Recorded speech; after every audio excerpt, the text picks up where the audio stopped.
Semaine 3, jour 4. Bonjour et bienvenue à Dieu au quotidien, notre série d'études méditatives sur la première lettre de Pierre. Nous en sommes au 4e jour de notre réflexion sur le 3e chapitre. Dans le passage que nous allons étudier aujourd'hui, les versets 9 à 17, nous verrons qu'il y a une chose à ne jamais faire et une chose à toujours faire. Lisons ensemble ce que Pierre nous enseigne. Ne rendez pas le mal pour le mal, ni l'insulte pour l'insulte. Bénissez au contraire. Vous le savez, c'est à cela que vous avez été appelés, afin d'hériter de la bénédiction. Si quelqu'un en effet veut aimer la vie et voir des jours heureux, qu'il préserve sa langue du mal et ses lèvres des paroles trompeuses.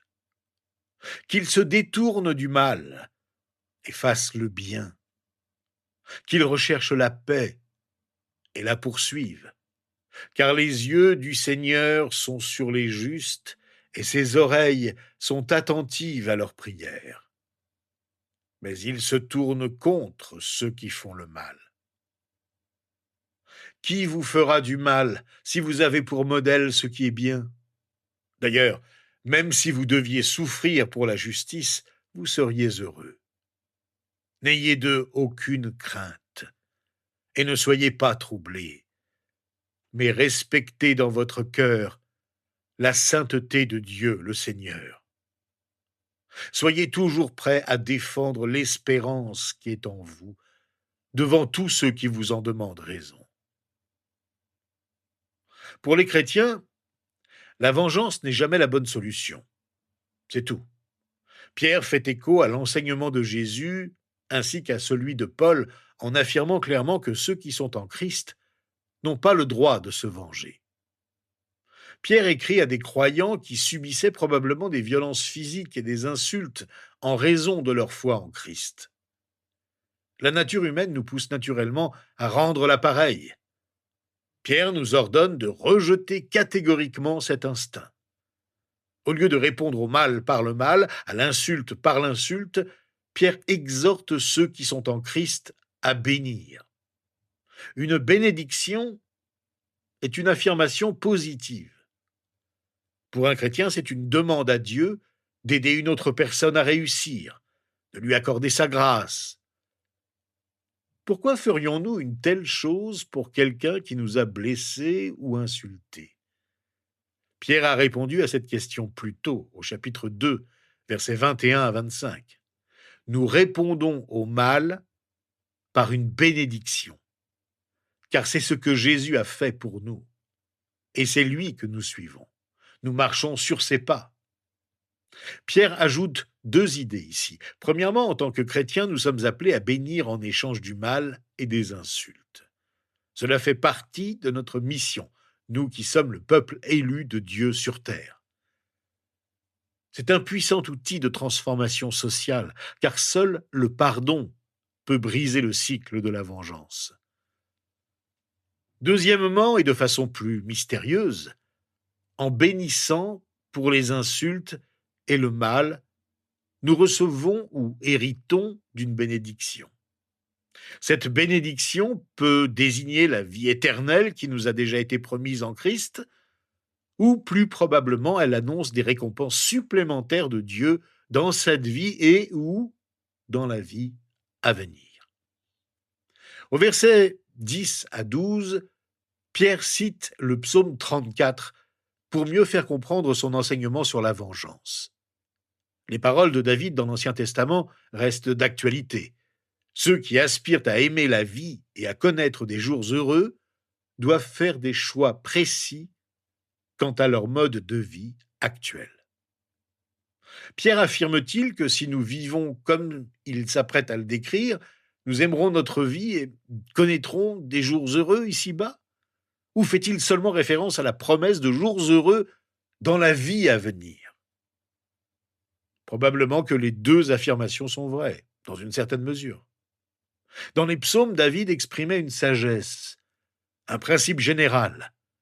Il soutenait que faire ces choix particuliers tend à nous mener à des jours meilleurs et plus nombreux dans cette vie. Pierre confirme l'affirmation de David dans le cadre de sa propre réflexion. Les chrétiens qui vivent ainsi profiteront pleinement de cette vie et recevront des récompenses dans la vie à venir. Alors, quel choix pouvons-nous faire pour connaître ces jours heureux pleins d'amour pour la vie? Tout repose sur ce que nous, chrétiens, refusons de faire et sur ce à quoi nous nous engageons.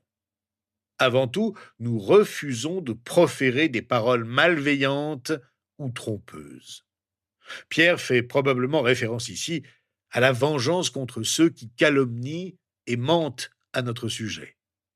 Dieu appelle les chrétiens à rejeter ces options. Nous devons refuser d'utiliser nos paroles pour nuire, aussi forte que soit la tentation. Les paroles de David montrent combien cela nous est bénéfique. Ceux qui veulent aimer la vie et connaître des jours meilleurs refusent d'utiliser les paroles pour blesser, même envers ceux qui nous ont fait du mal. Pierre poursuit en disant qu'au contraire, nous devons nous détourner du mal et faire le bien. Ce détournement est probablement double.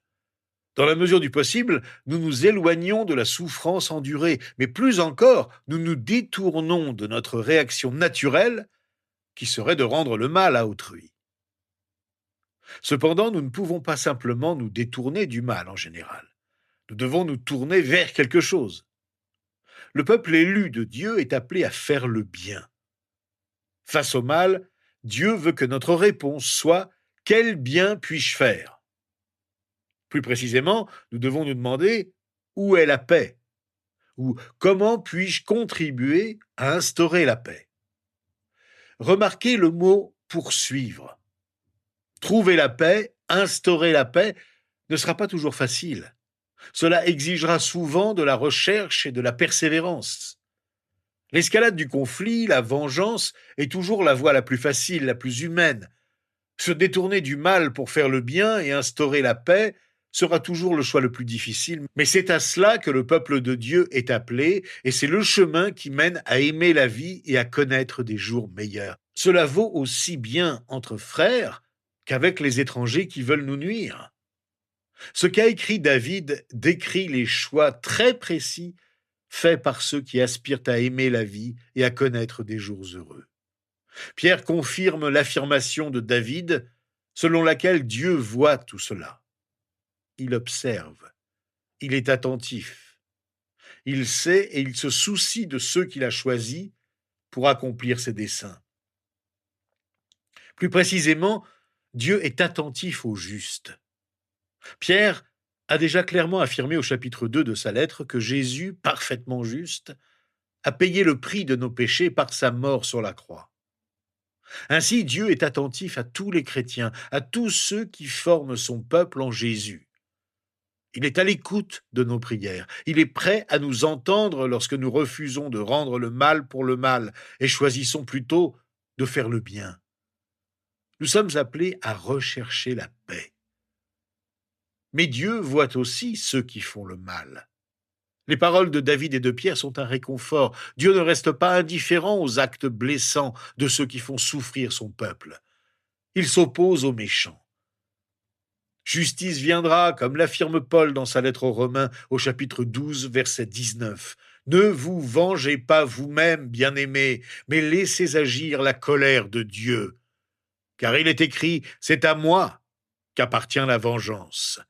C'est moi qui donnerai à chacun ce qu'il mérite, dit le Seigneur. Au verset 13, Pierre pose une question qui peut paraître étrange. Qui vous fera du mal si vous avez pour modèle ce qui est bien? On peut l'interpréter de deux manières. Premièrement, ceux qui sont désireux de faire le bien, même à ceux qui leur font du mal, ont beaucoup moins de risques d'être maltraités. C'est certainement vrai dans la plupart des époques et des lieux. Faire le bien aux autres suscite rarement chez eux un désir de vengeance. Mais comme Pierre le dira au verset suivant, les chrétiens peuvent souffrir même lorsqu'ils sont désireux de faire le bien. Parfois, nous pouvons souffrir parce que nous faisons le bien au nom de Jésus. Ce que cette question signifie très probablement, c'est que les chrétiens ne peuvent véritablement être blessés par personne. Autrement dit, nous pouvons être blessés et même tués pour Jésus dans cette vie. Mais personne ne peut nous enlever ce qui nous est vraiment précieux. Tout cela est en sécurité entre les mains de notre Père pour l'éternité. Pierre reconnaît que les chrétiens peuvent très bien souffrir pour la justice, lorsqu'il dit au verset 14, « D'ailleurs, même si vous deviez souffrir pour la justice, vous seriez heureux. N'ayez d'eux aucune crainte et ne soyez pas troublés. » Les chrétiens qui accomplissent des œuvres bonnes au nom de Jésus peuvent en effet être maltraités pour cette raison même. Pierre écrit à un groupe de chrétiens qui ont probablement enduré de grandes souffrances pour Jésus-Christ. D'autres, lisant les paroles de Pierre aujourd'hui, ont certainement souffert pour la foi. Pierre lui-même a été persécuté et mis à mort pour le Seigneur. Jusqu'à présent, dans sa lettre, Pierre a clairement exposé plusieurs points. Les chrétiens ont un avenir sûr et abondant auprès du Père dans l'éternité. Nous sommes appelés à vivre différemment du monde, en menant une vie bonne dès maintenant pour l'amour de Jésus. Jésus, notre exemple, a souffert pour nous. Nous ne devrions donc pas être surpris de souffrir pour lui. En fait, dans ce verset, Pierre écrit que souffrir ainsi est une bénédiction. C'est un privilège. Pierre fait ensuite référence à une citation de la prophétie d'Ésaïe au chapitre 8, verset 12, un passage qui nous invite à craindre Dieu plutôt que les hommes. En tant que chrétiens, nous sommes appelés à résister à notre instinct naturel de craindre ceux qui pourraient nous faire du mal à cause de notre foi en Christ. Il nous est demandé de rejeter notre anxiété. Le verset suivant nous révèle ce que nous devons faire au lieu de céder à la peur. Respectez dans votre cœur la sainteté de Dieu le Seigneur. Soyez toujours prêts à défendre l'espérance qui est en vous devant tous ceux qui vous en demandent raison.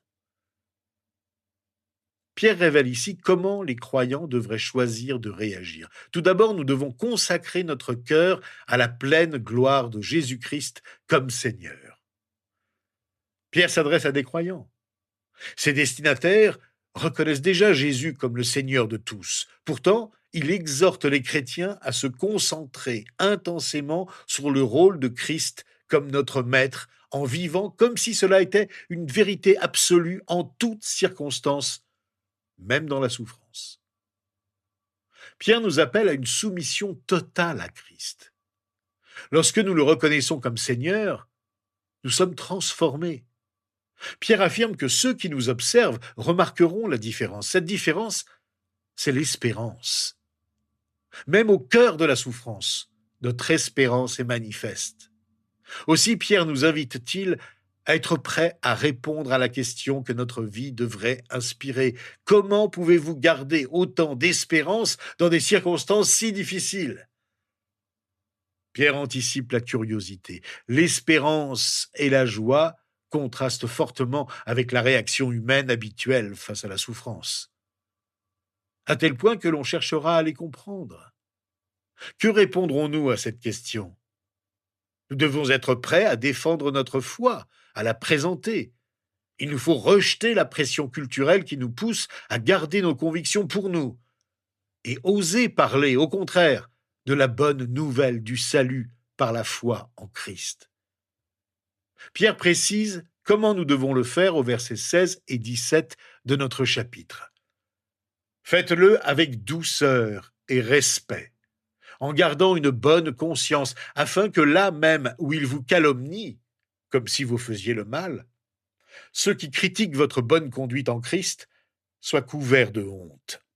En effet, il vaut mieux souffrir, si telle est la volonté de Dieu, en faisant le bien qu'en faisant le mal. La manière dont nous présentons notre foi en Christ est essentielle. Nous devons le faire avec douceur et respect. Les chrétiens ne sont pas appelés à condamner ceux qui s'interrogent sur notre espérance. Nous ne devons pas non plus être vindicatifs ou insultants envers ceux qui ne partagent pas nos convictions. Expliquons humblement notre foi, sans dureté ni mépris. Pierre explique pourquoi cette attitude est essentielle. Tout d'abord, elle nous permet de préserver notre conscience. C'est la certitude intérieure de n'avoir commis aucune faute, même minime, en parlant de Jésus-Christ. Ensuite, ceux qui nous blessent injustement pour notre bonne conduite devraient en avoir honte. Sans raison valable de nous accuser, ils prendront conscience de leur propre erreur. En tout cas, il sera au moins évident pour les autres que nous sommes attaqués sans raison valable. Pierre poursuit son enseignement sur la manière dont les chrétiens doivent réagir face à la souffrance endurée pour Christ, en abordant la persécution subie en raison de la foi en Jésus. Il révèle alors une idée qui pourrait surprendre. Il se peut que Dieu nous fasse souffrir. Contrairement à ce que prétendent de nombreux faux prophètes, la volonté de Dieu pour la vie chrétienne n'implique pas toujours richesse, santé et confort. Elle peut exiger des épreuves et des mauvais traitements. Pourquoi Dieu voudrait-il que cela arrive ? Au chapitre précédent, Pierre a expliqué que Jésus, notre exemple, a énormément souffert pour nous. Nous ne devrions pas être surpris d'être appelés à souffrir de la même manière pour lui. Notre passage décrit aussi une situation où ceux qui persécutent les chrétiens peuvent être attirés par notre message. L'espérance, face à la souffrance, peut les amener à reconnaître leurs propres péchés et leurs responsabilités dans cette souffrance. Dieu peut se servir de notre souffrance pour amener même nos persécuteurs à la foi en Christ, ou encore pour prouver aux autres que c'est nous, et non ceux qui nous oppriment, qui suivons la volonté de Dieu. Quelle que soit la raison de la volonté divine, Pierre enseigne clairement qu'il vaut mieux souffrir pour avoir fait le bien que pour avoir fait le mal.